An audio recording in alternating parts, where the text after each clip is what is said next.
Misteri Arya Dilah, putra Maulana Hasanuddin dari jin, yang bisa merontokkan daun beringin.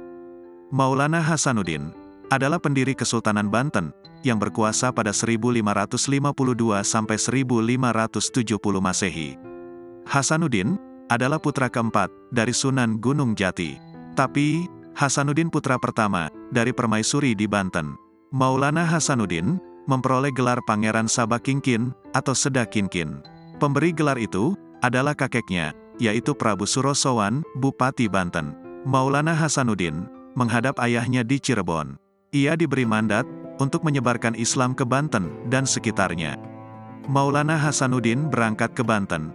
Namun, misinya untuk menjalankan syiar Islam di Banten mendapatkan tentangan dari pamannya sendiri, yakni Prabu Pucuk Umun. Setelah melakukan musyawarah, mereka bersepakat untuk tidak berperang secara fisik, namun diganti dengan pertarungan ayam jago. Maulana Hasanuddin memenangkan perlombaan itu. Prabu Pucuk Umun mengaku kalah, dan memberikan ucapan selamat, seraya menyerahkan golok, serta tombak, sebagai tanda kekalahan. Penyerahan kedua senjata pusaka Banten itu juga, sebagai simbol, bahwa kekuasaan wilayah Banten yang semula dipegang Prabu Pucuk Umun, diserahkan kepada Maulana Hasanuddin. Prabu Pucuk Umun, bersama beberapa pengikutnya, kemudian pergi untuk menuju ke ujung kulon, di Banten Selatan. Mereka bermukim di hulu sungai Ciujung, di sekitar wilayah Gunung Kendeng. Konon, mereka adalah cikal bakal orang Kanekes, atau orang-orang suku Baduy. Sementara para pengikut Prabu Pucuk Umun lainnya yang memilih bertahan di Banten, menyatakan masuk Islam, di hadapan Maulana Hasanuddin. Konon, Sultan Maulana Hasanuddin, Sultan Banten, mempunyai istri bangsa jin.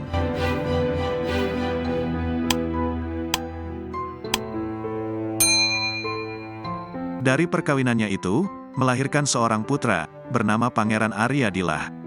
Ceritanya, pada suatu hari, di Istana Surosowan, kedatangan seorang pemuda dekil. Penjaga istana melihat pemuda itu, lalu mengusirnya. Tapi, pemuda gembel itu melawan, tidak mau pergi. Senapati Kerajaan Banten turun tangan untuk meringkus pemuda itu. Dia juga tidak mampu menghadapi pemuda tadi. Panglima perang itu lapor kepada Sultan Hasanuddin, bahwa ada pemuda yang sakti, mengamuk di luar. Ia menceritakan, pemuda itu hitam, jelek, dan gondrong, compang camping. Setelah pemuda itu masuk, mereka berangkulan, dan dijelaskan bahwa pemuda dekil itu adalah putranya, bernama Arya Dilah. Punggawa istana terheran-heran. Arya Dilah diangkat menjadi pangeran, sekaligus menjadi wakil panglima perang. Terdapat versi lain, Pangeran Arya Dilah mengetahui ia putra seorang raja di Banten.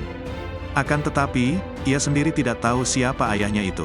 Ia kemudian bercerita kepada Hasanuddin. Setelah mendengar penuturan Pangeran Arya Dilah, Hasanuddin meminta dirinya untuk membuktikan bahwa dirinya memang anak seorang raja Banten.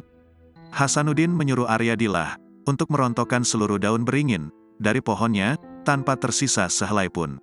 Arya Dilah menyanggupi permintaan Hasanuddin, kemudian bertapa di bawah pohon beringin yang akan dirontokkan seluruh daunnya itu. Dalam pertapaannya itu, ia meminta bantuan kepada ibu dan kakeknya agar kesaktiannya bisa merontokkan seluruh daun pohon beringin itu. Tidak lama kemudian, dengan kesaktian yang dimilikinya, pohon beringin itu ditiup oleh dirinya hingga seluruh daunnya rontok. Tidak ada daun yang rusak atau tertinggal di pohonnya, walaupun hanya selembar. Setelah berhasil menjawab tantangan Hasanuddin, ia akhirnya diakui sebagai anak Raja Banten, dan namanya menjadi Pangeran Arya Dilah, ujar juru kunci makam Arya Dilah di Banten Lama.